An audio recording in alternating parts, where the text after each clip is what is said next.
VC, Bobby B here. Thanks for sticking around. It's been a minute, as it always is. Today we're back into my top 100 albums of all time, and we're dipping into the top 30. We're going to go through number 30, 30 through 21. And thank you for sticking with me, those of you who have. I think you'll find it very interesting. In theory, today's video shouldn't take too long because a lot of these are albums that you know quite well. There may be a couple of surprises here, but these are all albums that frequent.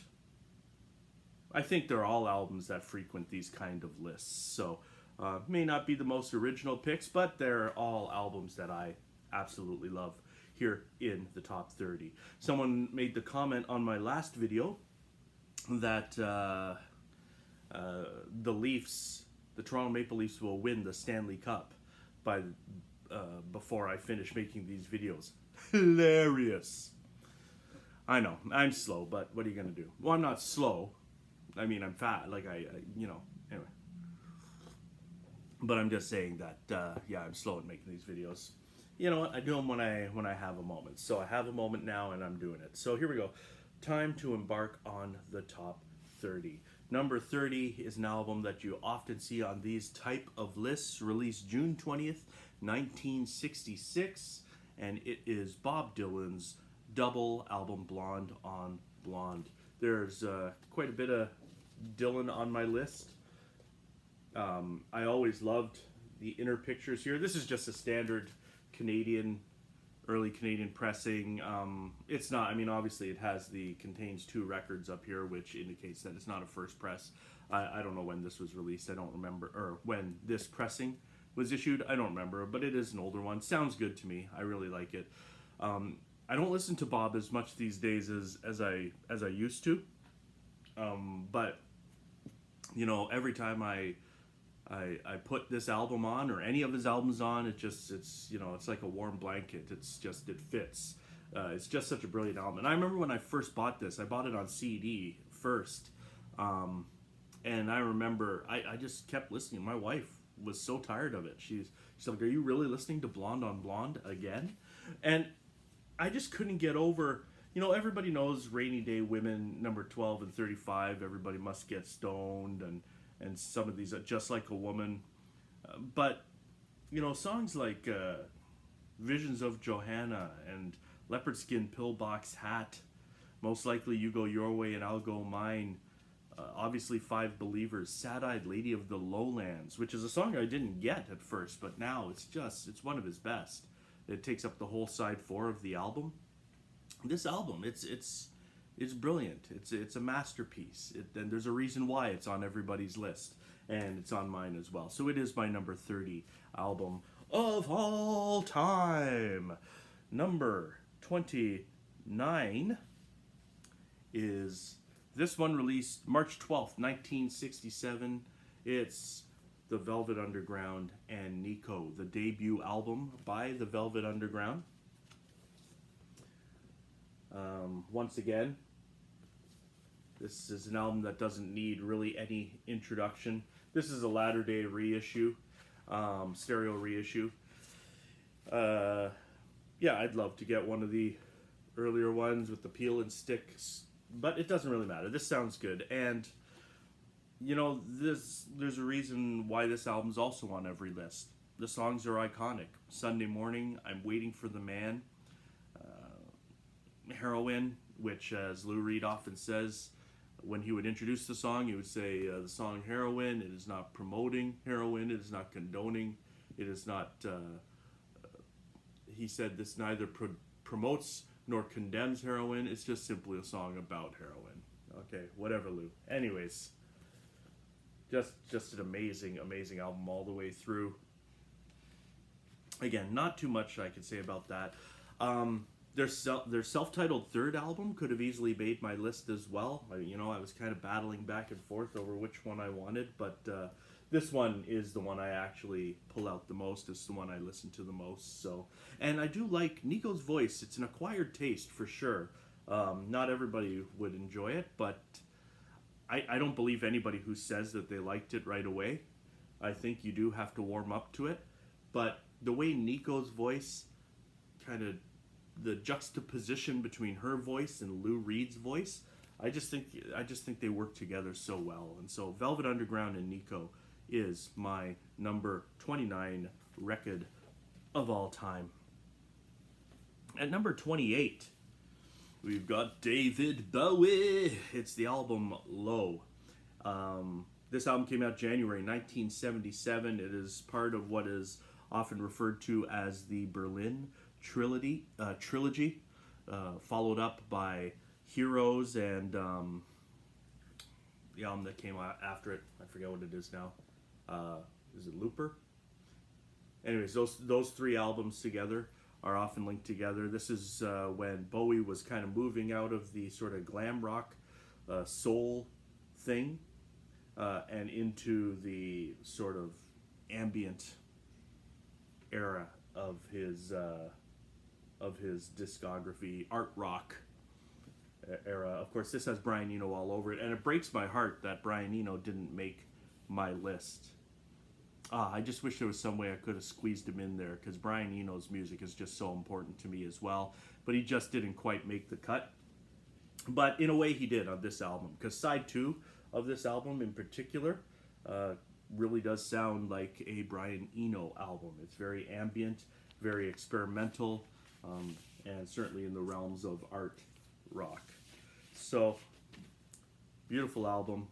David Bowie's Low. With Bowie, he's a chameleon. He goes through so many different phases. The rise and fall of Ziggy Stardust and the Spiders from Mars, which is lower down on my list. There was a time that it would have been the one that's up this high, but this is the album that speaks to me more these days, and I just enjoy listening to it more. So, David Bowie, Low, at number 28. Number 27. This album was released September 16th, 1988, here in North America. Many people would refer to it as the birth of a type of music we refer to now as post-rock. That is Talk Talk's Spirit of Eden. Talk Talk were a band who came out in the 80s and spawned a couple of hits. There's a song called Talk Talk that was a minor hit, and then that was followed up by It's My Life, which was a huge hit here in North America and all around the world. That was off their second album. They were being molded into being sort of the next Duran Duran. And then their third album started to get a little bit experimental. The record labels were kind of iffy about it. They didn't really, they weren't on board with that album, but they put it out anyways. It spawned a hit single, Life's What You Make It, and the album sold a ton. So finally they said, okay guys, go do what you're going to do. They put this album together, which is very, very atmospheric. Like I said, it's the early days of post-rock, even though there are lyrics on this album. It is a slow burner. It does require a lot of patience, and the record label said, this album has zero commercial value. We don't know how to market this thing. But Martin Hollis, the vocalist in the band, kind of the brainchild behind the band, Mark Hollis is his name. He basically said, I'm not doing another album, so this is what you get. And so they released it, and the record company was right. It didn't sell, it tanked, but in the years to follow, it went on to be regarded as a classic. I certainly consider it to be a classic. One of the most beautiful, spacious sounding albums. It's an album that the recording it was recorded so well. It's like Hollis is in the room with you. It's like the microphone is almost down his throat while he's singing. It's a beautiful, beautiful album. Like I said, requires some patience, but just fantastic. Talk Talk, Spirit of Eden, at number 30, 29, 28. What is it? 30, 29, 28, number 27. All right, number 26. It was released October 6th, 1974, and it is the 7th studio album by English progressive rock band King Crimson. It is the album Red. And, they have had more popular albums. Obviously, their debut was a very popular album. They had even some minor commercial success in the 80s with albums like Discipline, but for prog fans, this is the one, right? This is one of the greatest progressive rock albums of all time. And this album, it's progressive rock, obviously, but it also, there's like smatterings of krautrock, and even some early touches of new wave can be just sort of splattered in there a little bit. But yeah, I've talked about this album before. Many prog fans have talked about this album, King Crimson's Red. It's easily my favorite album by them, and this is the last album before Robert Fripp disbanded the group, and then of course they reformed again and continued going after that. But yep, only the three members of King Crimson at this point were Robert Fripp, John Wetton, and Bill Bruford on drums. Bill Bruford, one of my favorite drummers. Yeah, an amazing album. King Crimson, Red. That's the next one on my list. Okay, at number 30, 29, 28, 27, 26, at number 25. 25 is also an album that some people consider progressive rock. I remember when it came out, it was there were so many articles around, is progressive rock back in? Coffee! I can see where they'd say that, but this album was released June 16th, 1997. It is Radiohead's OK Computer. An album that also turns up on a lot of these lists.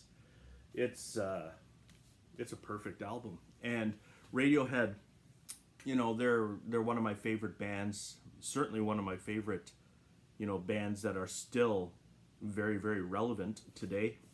I saw them in concert for the first time this summer, and it blew my mind grapes. It was unbelievable. And somehow I ended up, I don't know how my friend did it, but we ended up on the floor. Like, this was in a the Air Canada Centre, or whatever they call it now, Scotiabank Theatre or whatever. And we were on the floor about 3-4 rows back. Holy Baccarat, it was unbelievable. And Tom York, he was in fine form for that show. I've heard things about him kind of being depressive and what. No, he was in a good mood. It was a great show. It was awesome. But anyways, OK Computer, it's my favorite Radiohead album. Kid A is a brilliant album. Moonshaped Pool is brilliant. In Rainbows is brilliant. The Bends is brilliant. They've got an amazing discography, but this album is just something else. And it's, if you're not familiar, well, I mean, of course you're familiar with it, right? I know a lot of people. I know people that Radiohead gets a lot of reaction. I mean, their fans are insane, and there's tons of them. But they've probably got the most vocal group of people that hate them are pretty open about that, and they express themselves very clearly about that. But Airbag, Paranoid Android, Subterranean Homesick Alien is my favorite Radiohead song, and that's on this album. Karma Police, No Surprises, Exit Music for a Film. It is apparently sort of a concept album. I have looked into the concept before. I don't remember what it's all about, but anyways, it's just a sonically beautiful album as well. Again, very, very well recorded. I just love this thing. Radiohead, OK Computer. This is just the edition that came out. I think this is I don't think this is original, obviously, and it's an earlier pressing. It's not the recent OK Not OK reissue that came out with all the bonus tracks and everything. I've heard that. It's really good. I don't think I need it, though. I'm pretty happy with the way this one sounds. So, OK Computer, Radiohead, number 25, I think. Number 24, the next album was released April 17th, 1989 in the UK, April 18th, 1989 in the States. So in the States, we had to wait one whole day for this, what the UK had already been enjoying. It's tragic. It's tragic. Pixies, Doolittle, their second album. The reason bands like Nirvana exist, the whole loud, quiet, loud aesthetic You know, the whole, you know, quiet versus loud chorus. Pixies did that first, and they did it so well, and they sound so good live. I only saw them live once, and thankfully they were performing this album in its entirety. Kim Deal was still in the band at the time. She left shortly afterwards, so I'm glad that I caught them when I did. This album, of course, had "Here Comes Your Man," which was their hit. That's the one everybody knows. It's an awesome song.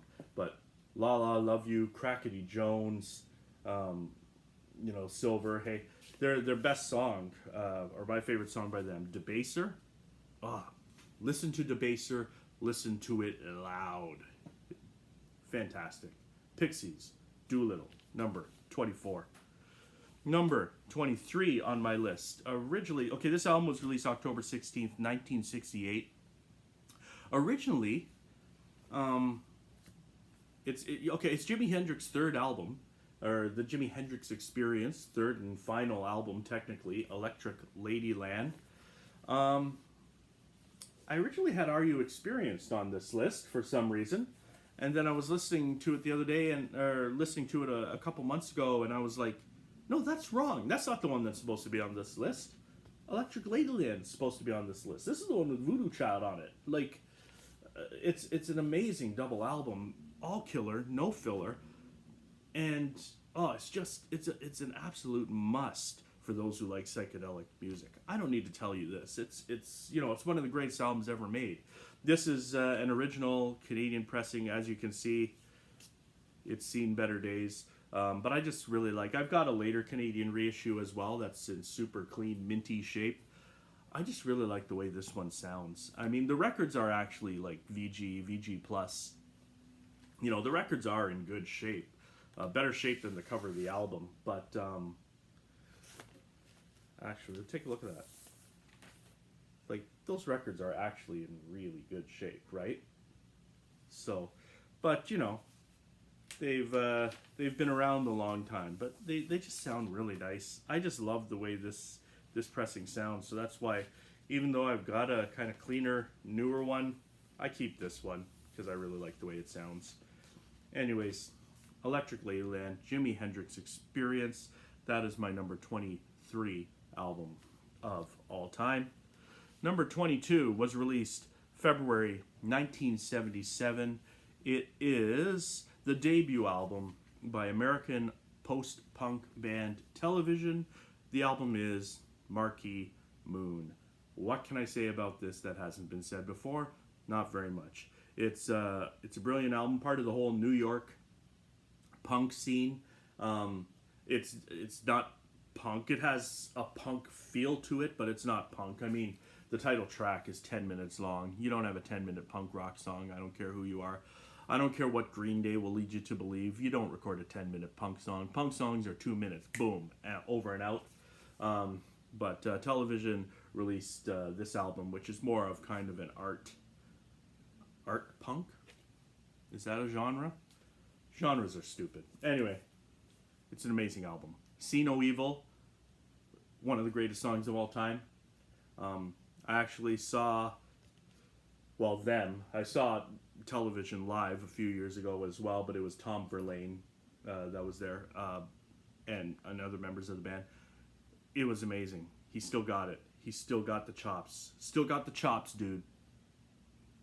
Television, Marquee Moon, number 22. And at number 21, released August 1966, finally the Beatles make an appearance on my list. The Beatles, in theory, should have tons of albums on this list. As I mentioned in the last video, I was listening to the White Album and I was like, I'm an idiot. How is that not on my list? Abbey Road, how is it not on my list? We'll have another Beatles later on, but Revolver is my number 21 album of all time at the moment. And it's a perfect album. It contains what is my favorite song by the Beatles, Tomorrow Never Knows. A song that sounds like it could have been released yesterday. It still sounds as immediate and strong now as it did back when it was originally released. For years I said this was my favorite Beatles album because it was the one, well, I mean, I guess it technically was, but there was also another Beatles album that was always on the top of all the Rolling Stone lists and everything that I would often, it's just everybody was like, oh, it's so overrated. It's so, and I kind of, fell into that too. But you know what? Anyways, I love that other album. We'll talk about it later. But this is the one we're talking about now. The opening, side one, track one, first track. As soon as you hear George Harrison's 1, 2, 3, 4, brilliant. I'm Only Sleeping. This is a latter day, like this is the reissue that came out a few years ago. I have a first Canadian pressing, but you know what? The track listing is better on the UK version. So I hope to get an older UK pressing at some point, but for now, I've got this one. It includes I'm Only Sleeping. It includes Dr. Robert. Those songs are not on the original. One of Paul McCartney's best compositions, For No One, is on this. Eleanor Rigby, we all know that song. Brilliant. She Said, She Said. It is a fantastic album. Got to Get You Into My Life. I got to get you into my life. Revolver. Beatles, number 21. Friends, probably won't be here before the end of the year. See, as the year ends in 2 seconds. No, it's about a week away, but I probably won't be back before then. We'll get into the top 20. Very exciting. You'll enjoy my top 10. If you're looking for something a little different, my top 10 does have a few choices you don't see everywhere else. In fact, so does my top 20. There's a couple of surprises there too. So thanks for sticking around, guys. I really appreciate it. And we'll see you again later. Thanks for watching. Ciao.